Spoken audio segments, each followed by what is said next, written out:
catch it in one hand. Spin it, let it go, catch it in the other hand. When it's in your other hand, you're going to try and spin it one way, and then the other, and then try and let it go, and catch in both hands again.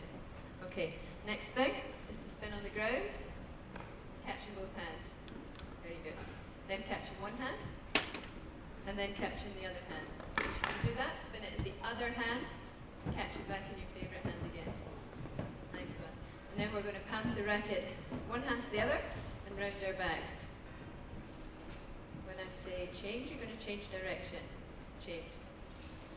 Change. And through the legs. So when you play tennis, if you were doing this with kids who hadn't played before, or even kids who have played before, it's the arms and legs working at the same time, it's the coordination skills, it's a two-handed sport. We have to be just as good with one side as we do with the other, because both sides have to work. So it's to make sure that they develop those coordination skills on both sides of the body. Okay, next one. You have the racket up like this, above your head, fingertips on each end, and you're going to let it go and catch underneath with both hands. Just let it go, catch underneath. Now catch at your tummy. Now catch at your knees. Now catch at your ankles. So you have to let it go and catch at your ankles. Don't catch here and take it to your ankles. Let it go. So judging distance, awareness of body parts, the ball never bounces in the same place twice. So all of these things can help you to track something to a certain height. Okay, pretty good. So now we're going to drop it and catch with one hand from above like a claw. Pretty good. It doesn't matter if you drop it because it's the first time you're doing it. Go, and then to your knees, and then maybe to your ankles. And if you could do that, then you're going to drop it again, catch it with the other hand. So it's quick reactions. And as you can see, like from what I was talking about this morning, when you saw me doing the beanbags, you start with something simple, and you just add layers and layers on is the best way to develop skill. Okay, when you play tennis, as well as having quick reactions, you need to be very flexible. And there's this guy called Novak Djokovic, who I think is this flexiblest, bendiest person I ever met. And so he can do this. So we have to be able to do this. Fingertips on each end, racket out, kind of around your knees. And then you're going to step over it with one leg, step over it with the other leg, so it ends up behind you. Very good. And then can you go back again? Now girls generally are better at that than boys. What boys tend to do is get one leg over and then try and go around the side. The key to being able to do this is to pick your knees up in front of you, which is just a classic running technique. To be able to run effectively, you need to be able to pick your knees up in front of you. Okay, pretty good. So, above your head, racket is pointing to the sky, other hand is straight up, and the racket is going to fly from one hand to the other. In tennis, we have to do lots of things above our head. For girls, the hardest things to learn usually are the serve and the overhead, because generally speaking, girls don't do very much above their heads in life. So we need to get them used to being above their head. So we're just going to throw the racket, catch it in the other hand. When that's quite easy, which it is for you guys, you're going to go further. So the racket has got to go further, and you're catching it in the handle. Very good. Okay, last one. You're going to try and keep the racket up on your fingertips or on the palm of your hand. You can move around as much as you like, but you've got to try and keep it up in the air.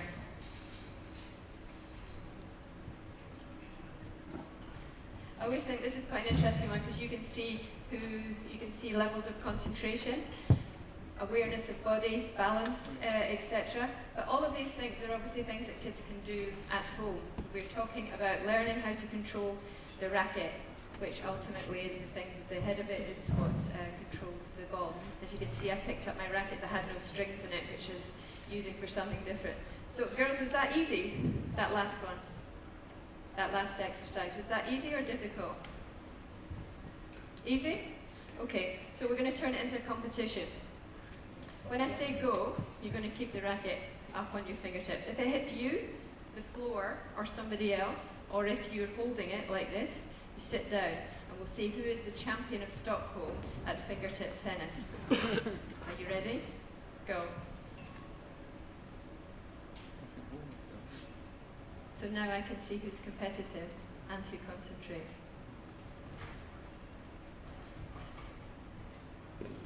Very good. Now, can they concentrate on what they're doing and listen to me, what I'm saying? Now you have to stand on one leg.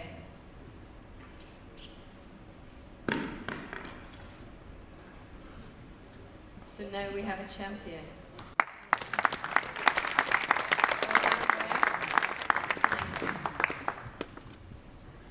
So always, if I'm doing something, it's always to try to find a way to introduce some gentle competition into it. So at the end of the day, we want our kids to be able to play the game, we want them to be able to enjoy competing, so I turn it into a competition. Okay, so next thing we're going to do, I'm going to choose you four, and you guys are going to watch on this one.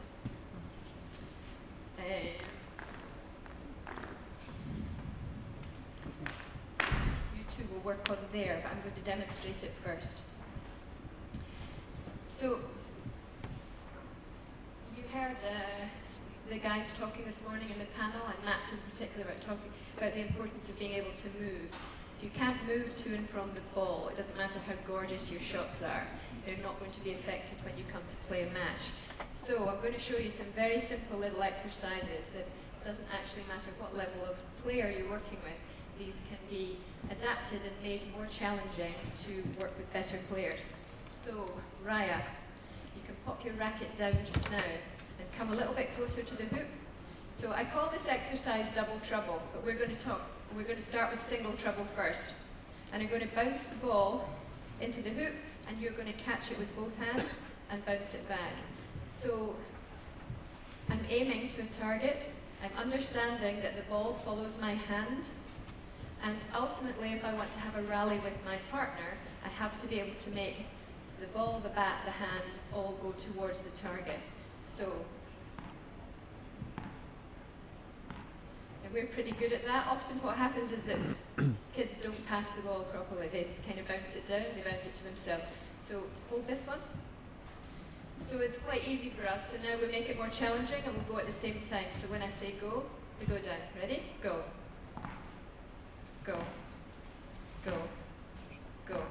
So it's very, very easy again.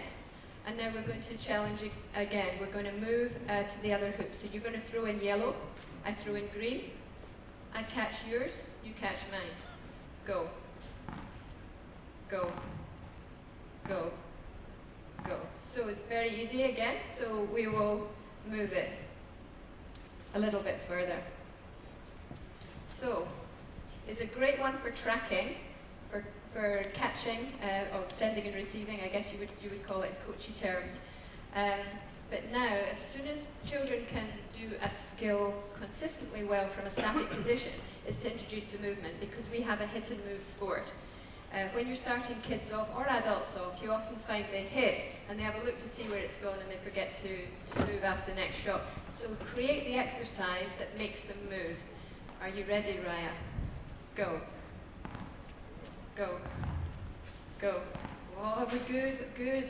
Just got to keep challenging, haven't we? Because we got Wimbledon to win. We haven't had a Swedish ladies winner of Wimbledon, have we, have we ever? Maybe we have, maybe not for a while, but anyway, maybe it's one of you guys. Are you ready? Go. Good, go. Go. Okay, so you can see how the exercise starts to become more tennisy as you extend it. And Raya was doing a good job there of coming out, outside leg, catching with one hand. To start off with, you go with two, and then as it gets further and further apart, you start to introduce this, which are all really great skills for tennis. Okay, so now I'm going to use, you guys are going to have a little go at that. You two are going to try that. So you start with one ball, and then you build up to the second ball, okay? So just start with one ball. Okay, so Raya, what we're going to do here is, we're going to move this on a little bit. You can carry on doing this. So now you're going to use your racket. So this would be the second stage of double trouble. So now what we're going to do is you're going to bump the ball down to me. So now the hand and the racket is going to the target, and I'm going to sandwich trap it. So this is a sandwich trap, and you take the hand to the racket. So it's the in-between step of catching with the hand and catching and hitting with the bat. Okay, so you're going to trap it like this. Very good. Very good. Ready? And now we're going to go with 2. Go. Go. Go. Very good. Now can we move to here? Ready? Go. Go. Go. So remember to push the hand to me, otherwise it bounces to you. Okay, a little bit more. Ready? Go. Go. Go. Good. We'll go a little bit further. This is where it gets important to push the hand and to say go. Ready? Go. Go. Wow, too tough for me. Okay, and the last one would be, girls, you can move on and try with the racket now. Catch it with the sandwich trap. Did you see what I did when I bump it with the racket and the other one traps it like a sandwich? Yeah? So you have a go at that. Now what we're going to do is move it on again to make like a rally. So you bump it to me, I bump it back to you.